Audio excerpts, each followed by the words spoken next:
The ceremonies get easier because you practice them, but the fact of what that symbolizes doesn't get easier. I mean, there's still families that we're leaving, there's still soldiers that are going to go into harm's way. You know, combat operations are ending in Afghanistan, but it's still an area of active hostilities.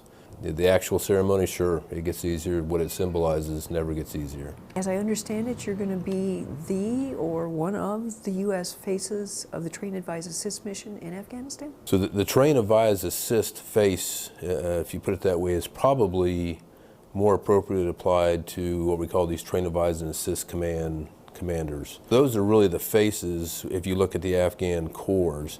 And then, of course, at the ISAF, soon to be Resolute Support headquarters level, there's advisory teams that work with the ministries. So the easiest way for me to sum up the mission for U.S. Forces Afghanistan and the Resolute Support mission is really connecting the corps to the ministry to help build some institutional capacity that's going to sustain them for years to come. I'm just curious, how do you define assist? Assist, I think, depends on the day, it depends on the person, it depends on the subject.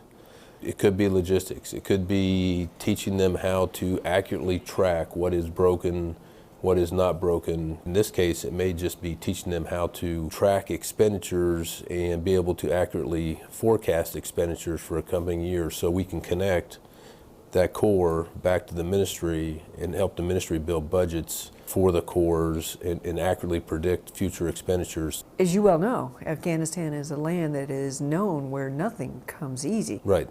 What do you see as your greatest challenge? The biggest challenge, I think, is going to be in the mindset of soldiers, because we're not out on patrol with Afghan battalions and brigades and companies and platoons anymore. We're trying to teach them what is in many ways the hardest thing for us, is the institutional skills and how you sustain yourself over time. About 60% of who I'm taking with me have been to Afghanistan before.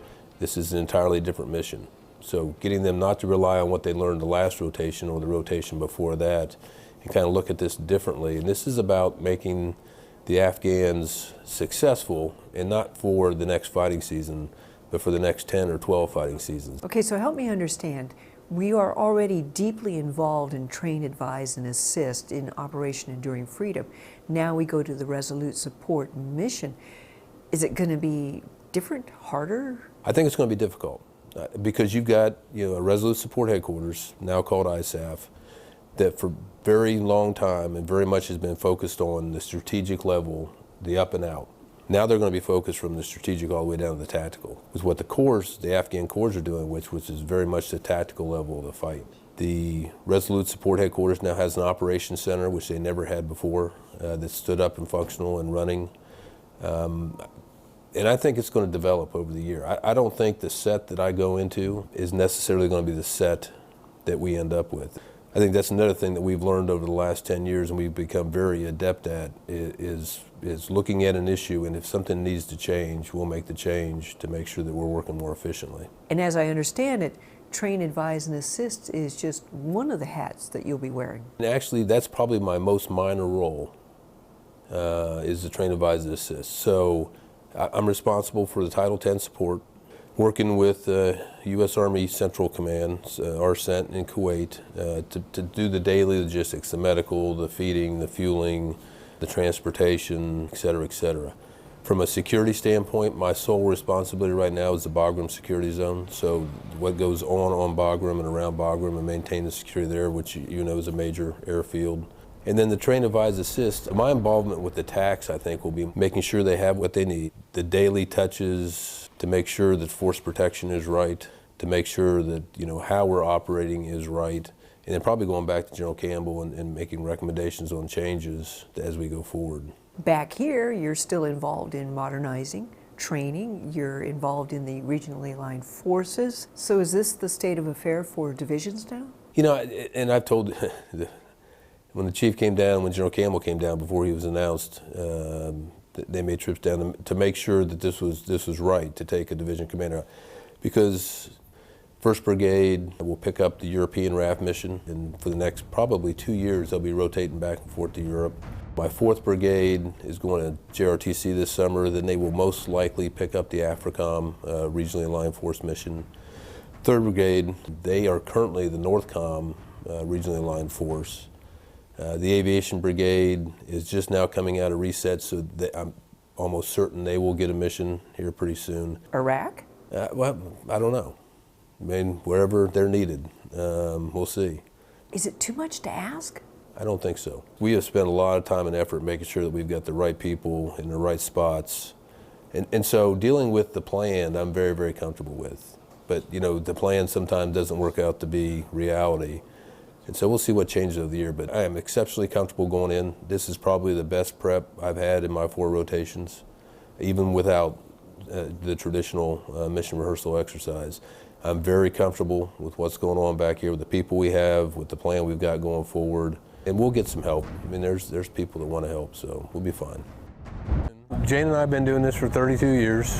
We actually got married on the same day I got commissioned, so she has been with me every step of the way. I mean, I said this many, many times. I think the harder job is back here. You know, Jane does a great job. She did a great job raising kids while I was gone, covering a lot of stuff. But you know, the spouse that stays back here becomes mother, father, teacher, coach, mentor, trainer. All in all, I mean, it has to do it all. Deployment has become a regular feature in Army families. This is number 6 for the 3rd Infantry Division since 9/11. When you're deployed, you have a singular focus, and you can, and that's important. And soldiers have a singular focus when they're deployed, so they can focus on the job at hand, because it is a dangerous place. But I really do think the harder job is back here. It is. I will say I could not be prouder today than to be a military spouse. Surely you get scared. Absolutely, I do. I think about everything every other spouse thinks about. You know, is her husband going to be safe? This will be our 4th deployment. The return to Afghanistan marks yet another deployment for the families of the 3rd Infantry Division. Service that serves as a reminder that sometimes duty comes at a heavy cost. Each and every soldier that we've lost over the last 13 years, and knock on wood, 468 will be the last number that we'll put in. It's known as Warriors Walk, a tree-lined path established in 2003 to mark the passing of Marne soldiers lost in Iraq and Afghanistan. And we're actually on the southern side of the walk right now, which is where it started. And when this memorial started, and General Webster, a couple commanding generals before me, started this, nobody ever envisioned this getting to 468 trees. We started off with eastern redbud trees. We just recently completed replacing every one of these trees with a white flowering crepe myrtle. And the problem was the eastern redbuds were about 100 miles too far south and about 100 miles too far east, and they were dying.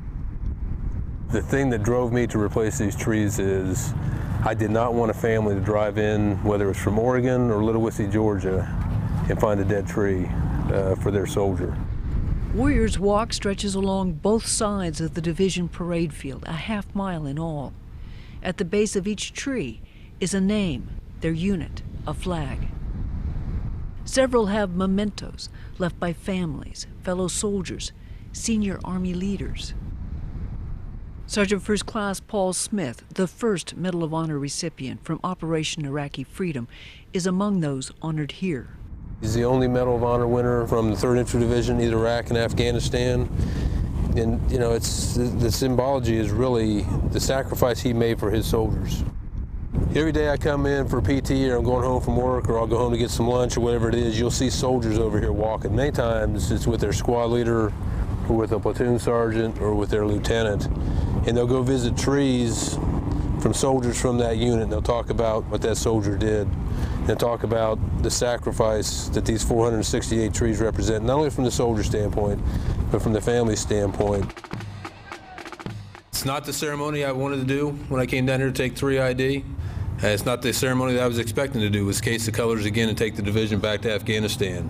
However, we're soldiers, and we do what our nation asks us to do. And so that's what we will do.